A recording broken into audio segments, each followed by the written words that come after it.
ಆತ್ಮೀಯರೇ, ಗ್ರೂಪ್ ಸಿಗೆ ಸಂಬಂಧಪಟ್ಟ ಹಾಗೆ ವಿಶೇಷವಾದ ಸಿಲೆಬಸ್ಸನ್ನು ಕೆ ಎದವರು ಮೆನ್ಷನ್ ಮಾಡಿರ್ಬೋದನ್ನು ನೋಡ್ಬೋದು. ಆ ಒಂದು ವಿಶೇಷ ಸಿಲೆಬಸ್ ಏನಪ್ಪ ಅಂತಂದರೆ public administration, panchayat Raj, rural development, Indian society and it's development history, cooperative movement, land reforms in Karnataka, environmental issues of Karnataka, role of science and technology in Karnataka administration. ಈ ಒಂದು ವಿಶೇಷ ಸಿಲೆಬಸ್ಸು ನಿಮ್ಮ ಭವಿಷ್ಯವನ್ನು ನಿರ್ಧಾರ ಮಾಡ್ತಕ್ಕಂತಹ ಸಿಲೆಬಸ್ ಆಗಿರುತ್ತೆ. ಯಾಕೆ ಅಂತಂದರೆ ಈ ಏರಿಯಾದಿಂದ ಕನಿಷ್ಠ 20 ಪ್ರಶ್ನೆಗಳಾದರೂ ಬರುತ್ತೆ. ನೀವು ಸಕ್ಸಸ್ ಆಗಬೇಕು ಅಥವಾ ಇಲ್ಲ ಅಂತಕ್ಕಂತಹ ಅಂಶ ಡಿಸೈಡ್ ಆಗೋದು ಕೇವಲ 4ರಿಂದ 5 ಪ್ರಶ್ನೆಗಳು.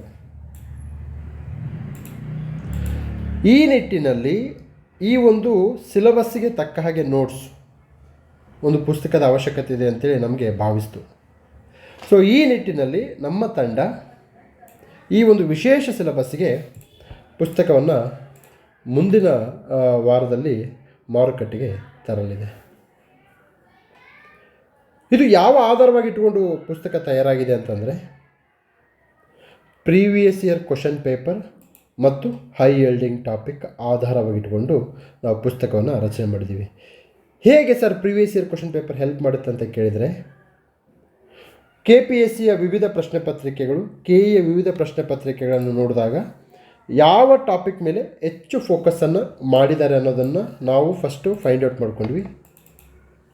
ಅದಾದ ನಂತರದಲ್ಲಿ ಅದೇ ಟಾಪಿಕ್ಸ್ ಮೇಲೆ ಇನ್ಫಾರ್ಮೇಷನನ್ನು ತೆಗೆದುಕೊಂಡು ಹೋಗ್ತೀವಿ. For example in sociology, society, okay. So ಸೊಸೈಟಿಗೆ ಸಂಬಂಧಪಟ್ಟ ಹಾಗೆ ನಾವೇನು ನೋಡಿದ್ವಪ್ಪ ಅಂತಂದರೆ ಇಲ್ಲಿ ಇಂಡಿಯನ್ ಸೊಸೈಟಿ ಇದೆ. ಸೊಸೈಟಿಗೆ ಸಂಬಂಧಪಟ್ಟ ಹಾಗೆ ಇರಾವತಿ ಕರ್ವೆ ಎಕ್ಸಾಮ್ಸಲ್ಲಿ ಭಾಳ ಬಂದಿದ್ದಾರೆ. ತದನಂತರದಲ್ಲಿ ಎನ್ ಶ್ರೀನಿವಾಸ್ ಅವರ ಒಂದು ಸಾಂಸ್ಕೃತೀಕರಣ, ತದನಂತರದಲ್ಲಿ ಜಾಗತೀಕರಣ, ವೆಸ್ಟರ್ನೈಜೇಷನ್, ಸಾಂಸ್ಕೃತೈಜೇಷನ್ ಅಂತಕ್ಕಂಥ ಪರಿಕಲ್ಪನೆಗಳು ಎಕ್ಸಾಮ್ಸ್ಗೆ ಭಾಳ ಬಂದಿದ್ದಾವೆ. So we found that this is a high yielding topic. ಏನಕ್ಕೆ ಅಂತಂದರೆ ನೀವು ಸೊಸೈಟಿ ಇದೆ ಅಂದ ಮಾತ್ರಕ್ಕೆ ಸೊಸೈಟಿ ಪುಸ್ತಕವನ್ನು ಓದಬಾರ್ದು, ಅರ್ಥ ಮಾಡ್ಕೊಳ್ಳಿ. ಸೊ ಹಿತ ಮಿತ ಋತ ಅಂತ ಹೇಳ್ತಾರೆ. ಹಿತವಾಗಿ ಮಿತವಾಗಿ ಋತುವಿಗೆ ತಕ್ಕ ಹಾಗೆ ಊಟ ಮಾಡಬೇಕಂತೆ. ಅದೇ ರೀತಿಯಾಗಿ ನಾವು ಹಿತ ಮಿತ ಪರೀಕ್ಷೆಗೆ ಉಪಯುಕ್ತ ಅಂತಕ್ಕಂತಹ ಆಧಾರದ ಮೇಲೆ ಪುಸ್ತಕವನ್ನು ರೆಡಿ ಮಾಡ್ತಾ ಇದ್ದೀವಿ. It is not more than 170 pages. ಇದು ಮ್ಯಾಕ್ಸಿಮಮ್ ಅಂದರೆ 170 to 180 ಪೇಜಸ್ಸಲ್ಲಿ ಎಂಡ್ ಆಗುತ್ತೆ. ನನಗೆ ಗೊತ್ತು, ಏನಕ್ಕೆ ಅಂತಂದರೆ 300-400 ಪೇಜ್ಗಳ ಪುಸ್ತಕವನ್ನು ತಯಾರಿಸುವ ಅವಶ್ಯಕತೆ ಇಲ್ಲ. ಸೊ ಇದು ಜನರಲಿಸ್ಟು.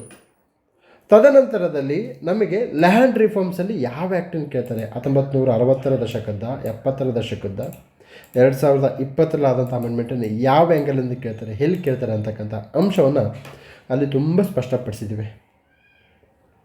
ನೆಕ್ಸ್ಟು ಪುಸ್ತಕದ ಮತ್ತೊಂದು ವೈಶಿಷ್ಟ್ಯತೆ ಏನಪ್ಪ ಅಂತಂದರೆ ಪ್ರೀವಿಯಸ್ ಇಯರ್ ಕ್ವಶನ್ ಪೇಪರ್ ಇರುತ್ತೆ. ಓಕೆ, ಪ್ರೀವಿಯಸ್ ಇಯರ್ ಕ್ವಶನ್ ಪೇಪರನ್ನು ನಾವು ಅಲ್ಲಿ ಬುಕ್ಕಲ್ಲಿ ಕೊಟ್ಟಿರ್ತೀವಿ, ಕಂಟೆಂಟ್ ಕೊಟ್ಟಿರ್ತೀವಿ. ಸೊ ನಮ್ಮ ಪುಸ್ತಕ ಹೇಗೆ ಅಂತಂದರೆ exam approach. It is not like academic approach. ಅಂದರೆ ಫಾರ್ ಎಕ್ಸಾಂಪಲ್ ಲ್ಯಾಂಡ್ ರಿಫಾರ್ಮ್ಸ್ ಅಂದ್ಕೊಳ್ಳಿ, ಪುರಾತನ ಕಾಲದಿಂದ ಎತ್ಕೊಳ್ಳೋ ಅವಶ್ಯಕತೆ ಇಲ್ಲ.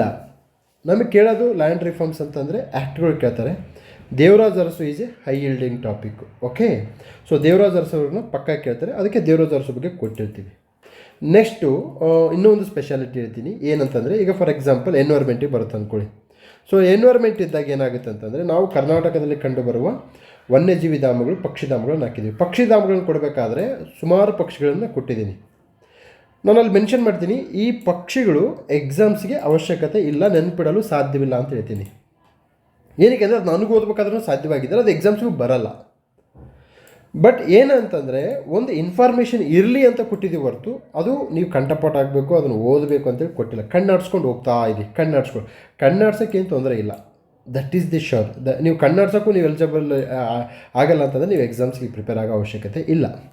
ಓಕೆ, ಸೊ ಹೀಗೆ 1 ಅಂಕದಲ್ಲಿ ಮಿಸ್ ಆದೆ, 2 ಅಂಕದಲ್ಲಿ ಮಿಸ್ ಆದೆ, 3 ಅಂಕದಲ್ಲಿ ಮಿಸ್ ಆದೆ ಅಂತಕ್ಕಂತಹ ಅಂಶದಿಂದ ಕೊರಗು, ಟೀಕೆ, ಟಿಪ್ಪಣಿ, ವ್ಯಥೆ ಈ ಎಲ್ಲ ಅಂಶಗಳನ್ನು ಮೀರಿ ಯಶಸ್ಸಿನ ಕತೆ ಆಗಬೇಕಪ್ಪ ಅಂತಂತಂದರೆ ಈ ಟಾಪಿಕ್ಗಳನ್ನು ನೀವು ತುಂಬ ಸ್ಪಷ್ಟವಾಗಿ ಓದಿ.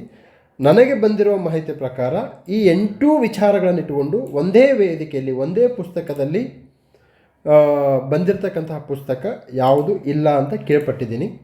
ಓಕೆ, ಬಂದಿರಬಹುದು. ಬಂದಿದ್ದರೆ ಕಾಮೆಂಟ್ ಸೆಕ್ಷನಲ್ಲಿ ಮೆನ್ಷನ್ ಮಾಡಿ, ಸರ್ ಈ ಪುಸ್ತಕ ಬಂದಿದೆ ಅಂತೇಳಿ, so that we can promote that book also. Okay, so ಇಲ್ಲಿ ಉದ್ದೇಶ ಏನಪ್ಪ ಅಂತಂದರೆ ಸ್ಟೂಡೆಂಟ್ಸ್ಗೆ ಹೆಲ್ಪ್ ಆಗಬೇಕು ಹೊರತು ಅವ್ರ ಪುಸ್ತಕ ಪ್ರಮೋಟ್ ಆಗಬೇಕು, ಇವ್ರ ಪುಸ್ತಕ ಪ್ರಮೋಟ್ ಆಗಬೇಕು ಅಂತಕ್ಕಂಥದ್ದು ಅಲ್ಲ.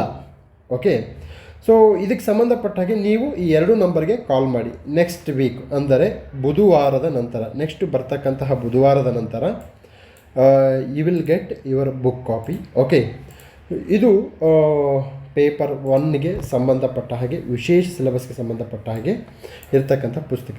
ಇದನ್ನು ಓದೋದ್ರಿಂದ ಬರೀ ಗ್ರೂಪ್ಸಿಗೆ ಹೆಲ್ಪ್ ಆಗುತ್ತಾ? No, you can use this information to anywhere for KPSC, PSI, any exams. ಈಗ ನೋಡಿ, ಈ ಒಂದು ಎನ್ವಿರಾನ್ಮೆಂಟಲ್ ಇಶ್ಯೂಸ್ ಎಕ್ಸಾಮ್ಸಿಗೆ ಬರುತ್ತೆ.